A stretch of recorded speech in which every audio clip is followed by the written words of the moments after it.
연방 대법원의 낙태 금지 판결 이후 SNS에서 혼자 낙태를 할 수 있는 방법이 주목받고 있습니다.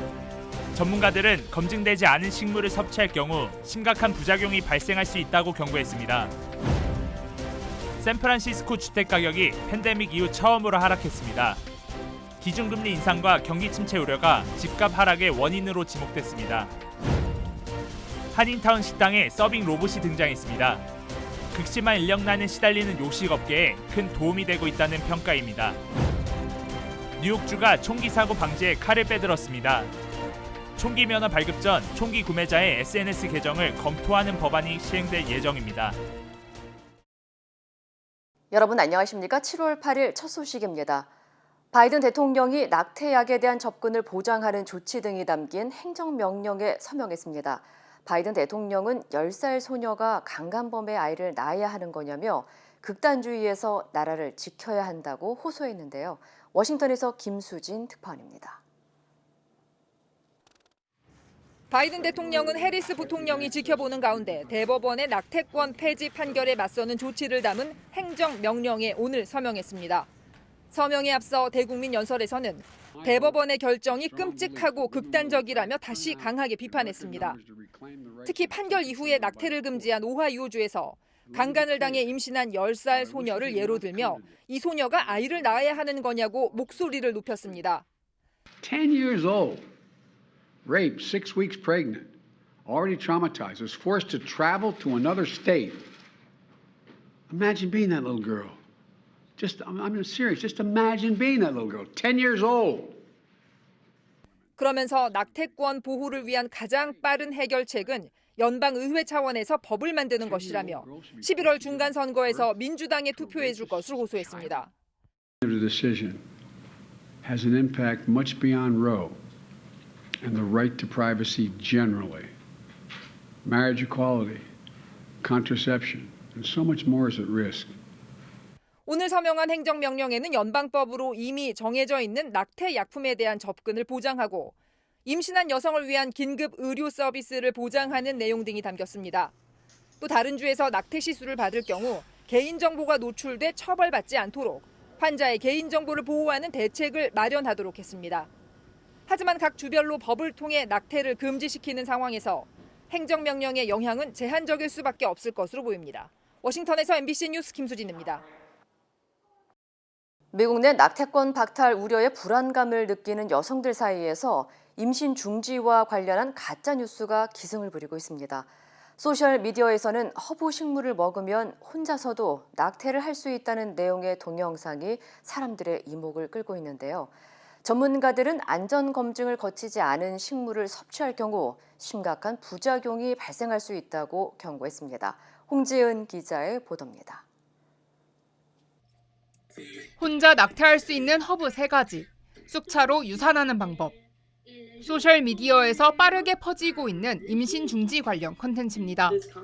일부 동영상은 수십만 조회수를 기록하는 등 사람들의 이목을 끌고 있습니다. 미국 내 안전한 임신 중지가 금지될 수 있다는 우려에 스스로 임신 중지를 할 수 있는 방법에 대한 관심이 높아졌기 때문입니다. A lot more content right now is spreading on social media about herbal or other natural remedies to induce abortion. You mentioned a couple of the herbs like mugwort, pennyroyal, and there's many others. People are sharing this content in an effort to mitigate risk for people who might be considering abortion. 하지만 이런 조언과 정보가 확인되지 않았다는 것이 큰 문제입니다. 영상에 등장하는 페니로열에는 발암물질 플레곤이 들어있어 복용 시 간 괴사를 유발할 수 있습니다. 파란 노르삼도 다량으로 섭취하면 복통과 신체 발작 등의 부작용이 나타날 수 있다고 전문의들은 경고합니다. Let's say if you take any herbal medicine, not only that you may not achieve what you want to achieve, it may even cause harm to your fetus. We don't really know what kind of harm could that be.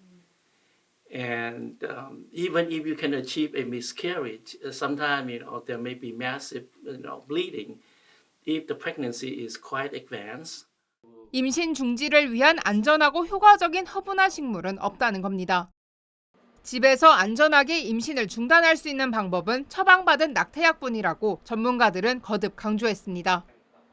하지만 연방대법원의 낙태권 폐기 판결 이후 여성들의 불안감이 커지는 가운데 전문가의 경고나 SNS 업체들의 동영상 규제에도 임신 중지 가짜 뉴스의 확산은 당분간 계속될 것으로 전망됩니다. MBC 뉴스 홍지은입니다. 아베 전 일본 총리가 거리 연설 도중 전직 자위대원이 쏜 총에 맞아 숨졌습니다. 현장에서 체포된 40대 남성은 자신이 원한을 가진 특정 종교단체와 아베 전 총리가 연관돼 있다고 믿고 범행을 저질렀다고 경찰 조사에서 진술했습니다. 이필희 기자입니다. 참의원 선거를 이틀 앞두고 거리 유세에 나선 아베 전 총리. 등 뒤에서 총성이 울리고 고개를 돌려 뒤를 본 순간 또 한 번의 총성과 함께 쓰러집니다.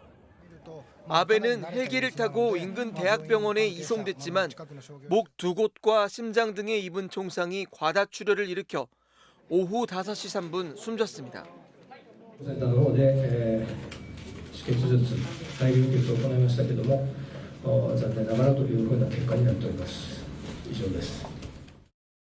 아베를 향해 총을 쏜 41살 야마가미 대체야는 현장에서 체포됐습니다. 야마가미는 자신이 원한을 갖고 있던 특정 종교단체와 아베가 연관돼 있다는 믿음을 갖고 범행을 저질렀다고 경찰 조사에서 진술했습니다. 特定の団体に恨みがあり、安倍元首相がこれとつながりがあると思い込んで犯行に及んだ旨。 마이니치 신문은 야마가미가 특정 종교단체 간부의 이름을 거론하며 이 간부를 노릴 생각이었다는 취지의 진술도 했다고 전했습니다. 야마가미가 사용한 사제총은 현장에서 압수됐는데 경찰은 야마가미의 집을 수색하는 과정에서 유사한 총을 몇 정 더 압수했다고 밝혔습니다. 2002년부터 3년 동안 해상 자위대에서 근무한 야마가미는 2020년부터는 한 제조업체에서 일하다 올해 5월 퇴직해 현재는 무직 상태인 것으로 알려졌습니다. MBC 뉴스 이필입니다. 아베 신조 두 차례 걸쳐 8년 9개월간 총리를 지낸 일본의 역대 최장수 총리입니다. 일본 보수 우익의 상징과도 같았던 그는 긴 집권 기간 동안 일본을 급속한 우경화로 이끌었습니다. 퇴임 후에도 여전히 일본 정계의 막강한 실력자였던 그의 죽음이 앞으로 어떤 파장을 불러올지 전망했습니다. 권희진 기자입니다. 총리직 사의를 발표하던 2년 전 기자회견, 헌법 구조, 이른바 평화헌법을 임기 중 개정하지 못한 것 등을 통한의 극치, 장이 끊어지는 느낌이라고 표현했습니다. 志半ばで職を去ることは断腸の思いであります。 할아버지인 기시 노부스케는 전범으로 전후 총리를 지냈고 아버지는 외무상, 동생은 현직 방위상을 역임하는 등 아베 전 총리는 일본 최고의 정치 명문가에서 태어났습니다. 일찌감치 전후 최연소 총리로 우익 정치인의 상징으로 떠올랐고 2차 집권 뒤부턴 헌법을 고쳐 군대를 보유하고 전쟁도 할 수 있는 국가를 추구하면서 주변국들과 충돌을 빚기 시작했습니다. 2013년 현직 총리로는 처음으로 A급 전범이 합사된 야스쿠니 신사를 참배하며 노골적인 우경화를 선언했습니다. 手を合わせるこのことは世界共通のリーダーの姿勢ではないでしょうか。 한일 관계는 빠르게 냉각됐고 미국은 중국 견제를 위해 한일 관계 개선이 시급했습니다. 이에 서둘러 체결된 2015년 위안부 합의는 논란 속에 결국 한일 관계의 걸림돌만 됐습니다. 당시 아베는 위안부 피해자에게 편지를 보내는 것은 털끝만큼도 생각하지 않는다고 말하기도 했습니다. 우경화로 인한 과거사 문제가 잇따라 불거졌고 2019년 8월엔 강제징용 판결을 빌미로 아베 정부는 한국을 수출 규제로 길들이려고 시도했습니다. 미국은 끌어들이고 중국은 나름 타협을 하면서 한국은 밀어붙이는 이런 구도로 아베 머릿속에서 그렸지 않았을까. 그러면서 그 안에서 수출 규제라는 강수가 나오지 않았을까. 아베는 퇴임 후에도 평화헌법 개정을 주창해 왔는데 마지막까지 개헌 의석 확보를 위한 지지 유세에 힘을 쏟아왔습니다. MBC 뉴스 권희진입니다. 팬데믹 이후 미국에서 집값이 가장 비싸고 많이 오른 지역 중에 하나인 샌프란시스코의 주택 가격이 처음으로 하락세로 돌아섰습니다. 부동산 중개업체 컴패스는 지난달 샌프란시스코 주택 중간 가격이 189만 달러로 1년 전보다 3% 감소했으며 이는 팬데믹 이후 3년 만에 첫 하락이라고 밝혔습니다. 전문가들은 지난 봄 이미 부동산 시장 강세의 정점을 찍었다고 분석했고 미국 내 기준 금리 인상과 경기 침체 우려를 샌프란시스코 집값 하락의 원인으로 꼽았습니다. 또 미국 내 가장 비싼 도시인 샌프란시스코의 주택 하락을 시작으로 미 전역의 집값도 하락할 것으로 전망했습니다. 한편 패트릭 칼라일 컴패스 분석가는 지난 2008년 세계 금융위기 당시 1년 만에 집값이 12.4% 폭락하는 등의 사태는 발생하지 않을 것이라고 내다봤습니다.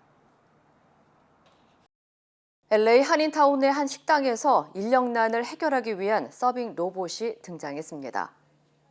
한인타운 내 일부 식당들은 지난달부터 인력난 심화와 인건비 증가를 해소하기 위해 주방에서부터 손님 테이블까지 음식을 나르는 서빙 로봇을 도입했다고 전했습니다. 구매하게 된 계기는 구인난이죠. 구인하기가 되게 어려워요. 한 사람 반 몫은 하는데, 그러니까 서빙을 하는 로봇이니까 절대 실수하는 법이 없고, 지금 거의 2주 사용하면서 이거는 진짜 사용 안 할 이유가 없겠다 싶어요. 벨라봇은 최대 110파운드까지 운반할 수 있으며 인력을 보조하는 역할을 하고 있어 식당의 노동력 부족에도 도움을 주고 있는 것으로 알려졌습니다. 한편 한인 외식업협회는 한인 식당들이 종업원 채용에 어려움을 겪고 있어 서빙 로봇 상용화를 기대하고 있지만 아직까지 기술 부족과 비용 문제가 만만치 않아 좀 더 시간이 걸릴 것으로 전망했습니다. 경기 침체 우려에도 미국 신규 일자리 수가 예상보다 크게 늘었습니다. 연방노동통계국은 지난달 일자리가 37만 2천 개 가까이 늘어나 시장 전망치인 26만 5천 명에 비해 10만 명 가까이 넘게 증가했다고 밝혔습니다. 특히 업종별로는 서비스 분야에서 7만 4천 명, 레저 호텔 식당 업종 6만 7천 명, 헬스케어 5만 6천 700명 등으로 증가했습니다. 또 실업률 역시 3.6%로 사상 최저 수준에 머물러 팬데믹 이전 수준과 비슷한 것으로 나타났습니다. I know times are tough. Prices are too high. Families are facing the cost of the living crunch. But today's economic news confirms the fact that my economic plan is moving this country in a better direction. The unemployment rate is near a historic low of 3.6%. 한편 전문가들은 이번 달 말 연준이 지난달 고용 성적을 바탕으로 기준 금리를 0.75%포인트 인상할 것으로 전망했습니다. 전기차 테슬라의 일론 머스크 최고 경영자가 결국 트위터 인수를 포기했습니다. 로이터와 CNBC 등 주류 언론들에 따르면 머스크는 440억 달러의 트위터를 인수한다는 계약을 파기하기 원해 증권거래위원회에 서한을 제출했다고 전하고 트위터가 계약상 의무를 다하지 않았다며 종료의 이유를 들었다고 보도했습니다. 변호인단은 트위터가 가짜 계정과 스팸 계정 등 회사의 사업 실적에 중요한 정보를 제공하는 것을 거절했다고 밝혔습니다. 또 트위터는 전체 계정에서 차지하는 가짜 계정 비율이 5% 미만이라는 입장이었지만 머스크는 믿을 수 없다면서 입증 자료를 제시하라고 압박해왔습니다. 한편 정규장에서 급락했던 트위터 주가는 오늘 인수계약 파기 소식이 전해진 뒤 시간의 거래에서 7% 하락했습니다. 생태계를 파괴하는 유해동물인 아프리카 대왕 달팽이가 플로리다주에서 퇴치된 지 1년 만에 다시 주 일대를 덮쳤습니다. 니키 프리드 플로리다주 농업장관은 아프리카 대왕 달팽이 퇴치 작업에 나선 지난 2주 동안 1,000마리가 넘는 달팽이를 잡았다고 밝혔습니다. 왕 달팽이과에 속하는 아프리카 대왕 달팽이는 길이가 최대 20cm까지 자라고 최소 500종의 식물을 먹어치워 생태계를 파괴하는 유해동물로 알려졌으며 태어난 지 4개월이 되면 수천 개의 알을 낳을 수 있어 번식력도 뛰어납니다. 전문가들은 달팽이가 차량이나 기계 곳곳에 달라붙어 다른 지역으로 이동할 수 있고 사람한테는 뇌수막염을 일으키는 기생충을 옮길 수 있다며 달팽이를 다룰 때 보호 장비를 착용해야 한다고 경고했습니다. 플로리다주에서는 지난 1975년과 2021년 두 차례 대왕 달팽이 박멸 작업이 완료됐으며 두 번째 퇴치 작업에는 2,300만 달러를 들여 달팽이 17만 마리를 잡았습니다. 앞으로 뉴욕주에서 총기를 구입할 때 소셜미디어 계정 기록을 의무적으로 공개해야 합니다. AP통신에 따르면 오는 9월부터 뉴욕주에서 증가하는 총기 사고를 방지하기 위한 대책의 일환으로 총기 소지자의 사전 검증을 위해 SNS 계정을 제출하는 법안이 시행될 예정입니다. 이 법안에 따라 뉴욕주 당국은 지난 1년에서 3년 사이 게시된 총기 구매자의 SNS 기록에서 공공 위협이 될 만한 부분을 검토한 뒤 총기 면허 발급 여부를 결정하게 됩니다. 캐시 호컬 뉴욕 주지사는 총기 난사범들이 범행을 저지르기 전에 개인 SNS를 통해 범행을 예고하는 경우가 발생하고 있어 이번 법안이 총기 범죄를 줄이는 데 크게 기여할 것으로 기대했습니다. 한편 이번 법안에는 오는 9월부터 공공장소에서 총기 소지를 금지하는 내용도 포함됐습니다. 김한중 외교부 재외동포 영사실장이 LA를 방문해 아시안 증오범죄 해결을 위한 대책 마련에 나섰습니다. 김한중 실장은 오늘 LA 한인타운 옥스퍼드 호텔에서 열린 증오범죄 대책회의에서 LA 총영사와 한미연합회 그리고 미국 지역 공관 차서급 관계자 등 15명과 함께 미국에서 증가하고 있는 아시안 증오범죄 해결에 대해 논의했습니다. 특히 영사관 혼자만 이렇게 이제 해서 이렇게 완벽한 대책이 되지는 않기 때문에 연방 수사국 여기 각 시에 있는 지부들이라든지 또 여기에 있는 또 시나 카운티 차원의 경찰 또는 검찰청들하고 협의를 잘 해야 되고 특히 동포사회 각 분야의 동포사회들과 이렇게 유기적으로 네트워크를 갖고 이렇게 초기 대응을 잘 해나가는 것이 가장 중요하다고 생각합니다. 유니스송 한미연합회 대표는 최근 겪었던 증오 사건 경험담을 소개하며 사건 발생 시 대처 방안과 사전 교육 등의 중요성을 강조했습니다.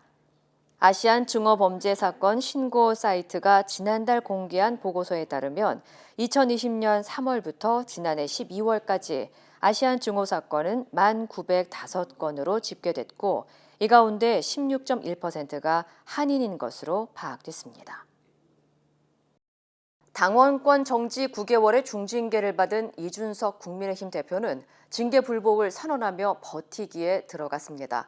하지만 이 대표와 대립각을 세워온 윤 대통령의 측근, 이른바 윤핵관들은 이 대표를 인정할 수 없다고 맞서고 있습니다. 유충환 기자입니다. 국민의힘 이준석 대표는 윤리위 결정을 받아들일 수 없다며 대표직에서 물러나지 않겠다고 밝혔습니다. 제가 증거인멸을 교사했다는 직접적인 어떤 증거나 아니면은 그런 거에 대한 뭐 확신을 가질 만한 상황은 전혀 없었고, 근데 분위기상 보니까 왠지 교사했을 것 같다 이런 거 아닙니까? 징계 의결은 윤리위가 하지만 당대표가 최종 처분을 한다는 윤리위 규정 23조를 들어 효력 발생을 무력화시키겠다고 말했습니다. 징계 처분권 자체가 그 당대표이기 때문에 그런 징계 처분을 보류할 그런 생각입니다. 가처분이라든지 재심이라든지 이런 상황들을 판단해가지고 어떤 조치들을 하겠습니다. 하지만 이 대표와 대립각을 세우고 있는 윤석열 대통령의 핵심 측근 윤핵관들은 이 대표가 더 이상 대표가 아니라고 선언했습니다. 권성동 원내대표는 당헌 29조에 따라 원내대표인 자신이 대표의 직무를 대행할 것이라고 밝혔습니다. 윤리위원회 징계 의결 즉시 효력이 발생을 해서 당대표의 권한은 정지가 되고 그 권한은 원내대표가 직무 대행을 하는 것으로 해석을 하고 있습니다. 당 안팎에서도 격론이 벌어졌습니다. 김용태 최고위원은 윤리위가 쿠데타를 일으켰다며 쏘아붙였고 김종인 전 비대위원장은 대표 징계는 상식적으로 맞지 않는 얘기라고 이 대표에 힘을 실어줬습니다. 반면 박민영 대변인은 윤리위 결정을 부정한다면 남는 것은 파국일 것이라고 경고했고 홍준표 대구시장도 셀프 징계 취소는 안 된다면서 징계를 인정하라고 이 대표에게 조언했습니다.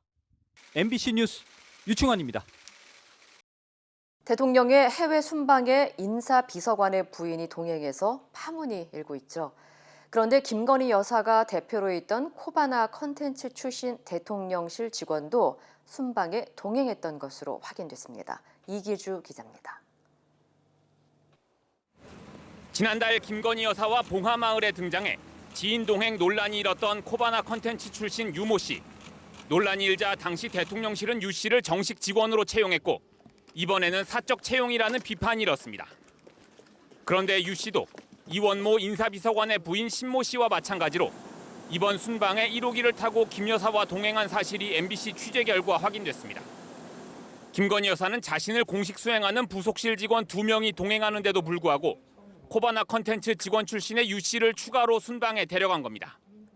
여기에 이원모 인사비서관의 부인 신 씨는 아예 민간인 신분으로 순방에 동행했습니다. 윤석열 대통령은 민간인 순방 동행에 대해 이미 대변인이 말씀드렸다며 문제될 게 없다는 반응을 보였습니다. 자신의 외가 육촌이 대통령실에 채용된 걸 두고는 선거운동을 함께한 동지라며 오히려 엄호에 나섰습니다. 제가 정치를 처음 시작할 때부터 이마 캠프에서 그리고 우리 당사에서 공식적으로 열심히 함께 선거운동을 해온 동지입니다. 민주당 의원들은 용산 대통령실을 찾아 항의했습니다. 그러면서 국회 운영위를 소집해 진상조사에 나서겠다고 밝혔습니다. MBC 뉴스 이기주입니다. 서해 공무원 피격 사건을 감사 중인 감사원이 당시 기밀 정보 수십 건을 군이 삭제한 과정에 대해서도 조사에 착수했습니다. 유족이 서욱 전 국방장관 등을 고발하면서 검찰 수사도 이루어질 예정입니다. 홍희표 기자입니다. 서해 공무원 피격 사건 당시 군이 정보망에서 삭제한 정보는 40여 건. 당시 관계장관 회의가 열린 2020년 9월 23일과 월북 가능성이 언급된 9월 24일 사이에 순차적으로 이뤄진 걸로 전해졌습니다. 회의 결과에 따라 삭제가 이뤄진 것 아니냐는 의혹도 나오지만 삭제 시점이 회의 전인지 후인지는 밝혀지지 않았습니다. 군은 사건과 직접 관련이 없는 부대까지 민감한 정보가 전달되는 걸 막는 조치였고 원본은 보존돼 있다는 입장을 고수하고 있습니다. 국방부 훈령에도 특수정보 인가자여도 업무와 무관한 분야는 취급할 수 없다고 명시돼 있다는 겁니다. 삭제 지시를 누가 어떤 의도로 했는지도 쟁점입니다. 군사정보 통합 처리 체계 밈스의 정보가 삭제됐다는 건 단순히 열람 권한을 조정하는 게 아닌 정보를 볼 권한을 회수했다는 의미로 이런 결정은 장관 등 최고위급만이 내릴 수 있다는 겁니다. 이에 대해 서욱 전 국방장관은 관련 정보를 필요한 부서만 보는 것이 맞다는 지침을 내렸다며 원본을 삭제하라고 지시한 적은 없다고 밝혔습니다.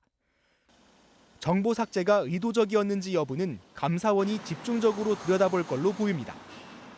또 피격 공무원의 유족이 서욱 전 장관 등을 고발하면서 검찰도 군 기밀 삭제 의혹 수사에 착수하게 됐습니다. MBC 뉴스 홍희표입니다. 재밌고 유용한 경제 정보를 전해드리는 재택플러스 시간입니다. 최근 영화 탑건이 흥행하면서 전투기에 대한 관심도 높아지고 있습니다. 세계 각국에서 열리는 비행기들의 엑스포, 에어쇼에 참가할 땐 어떻게 옮겨질까요? 윤성철 기자가 알아봤습니다. 지난달 인천국제공항, 동체와 날개, 엔진 등 커다란 덩어리로 조각난 비행기 부품들이 하나씩 화물기로 옮겨집니다. 사고 난 비행기의 잔해가 아니라 우리 공군의 블랙이글스 현역 전투기입니다. 화물기 편으로 영국에 도착한 조각들은 보안팀의 철통 호의를 받으며 13m 길이의 무진동 차량으로 옮겨져 다시 조립 과정을 거칩니다. 오는 9일부터 영국에서 열리는 국제 에어쇼에 참가하기 위해 블랙이글스 전투기 9대가 8,800여 킬로미터를 날지 않고 분해된 채 화물로 옮겨진 겁니다. 같은 거리를 9대의 전투기가 비행하려면 중간 급유를 위해 여러 나라를 경유해야 해 번거로운 데다 비용이 대폭 늘기 때문입니다. 특히 기술력과 경험이 축적돼야 하는 특수화물 운송 분야에서 세계적인 인정을 받고 있는 국내 물류업체들의 기술력이 뒷받침됐다는 설명입니다. 이러한 기술력은 지난 2019년 튀르키예 남부 하산 케이브 지역 댐 건설로 수몰 위기에 몰린 고대 유적을 옮길 때에도 국제사회의 주목을 받은 바 있습니다. 무게만 모두 12,000톤, 고대부터 이슬람 왕국까지의 건축물 23개를 무진동 차량으로 무사히 옮겼던 겁니다. 이런 기술력은 해상에서도 빛을 발하고 있습니다. 아시아 최대 규모의 볼탱크와 기자재 운송에는 축구장 크기의 대형 선박을 동원하기도 합니다. 빠른 배송만큼이나 규모나 안전성이 중시되는 특수운송 시장이 미래 산업으로 주목받고 있습니다. MBC 뉴스 윤성철입니다. 한쪽에선 물가가 올라서 힘든데 값이 비싸야 더 잘 팔리는 시장이 있다고 합니다. 반려동물 용품 시장에 명품 업체들이 뛰어들면서 생긴 현상입니다. 윤지훈 기자입니다. 이탈리아 명품 브랜드 구찌의 인터넷 홈페이지입니다. 최근 출시된 반려동물 제품인데 목걸이에서부터 의류까지 다양합니다. 가격도 명품급입니다. 반려동물용 미니 소파는 1,000만 원이 훌쩍 넘고 캐리어는 500만 원, 그릇도 100만 원에 육박합니다. 옷값도 웬만한 성인 제품 가격 못지않아 코트는 130만 원, 티셔츠도 30만 원이 넘습니다. 구찌뿐 아니라 150만 원짜리 식기를 출시한 에르메스와 루이비통, 프라다, 펜디 등도 잇따라 반려동물 용품을 내놓고 있습니다. 캐리어 하나에 300만 원에서 400만 원, 바구니도 200만 원이 넘지만 국내에 들여온 많지 않은 물량이 거의 팔린 것으로 전해졌습니다. 온라인 여론은 엇갈립니다. 반려동물을 가족처럼 대하는 이른바 페팸족에겐 이런 명품 소비가 개인적 선택일 뿐이라는 의견도 있지만 반려동물이 아닌 보호자의 과시욕이라는 부정적 반응도 적지 않기 때문입니다. 2027년엔 국내 반려동물 시장 규모가 6조 원대에 이를 전망이어서 이를 겨냥한 명품업계의 움직임도 더 빨라질 전망입니다. MBC 뉴스 윤지윤입니다.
이상으로 7월 8일 금요일 뉴스를 마칩니다. 시청해주신 여러분 고맙습니다.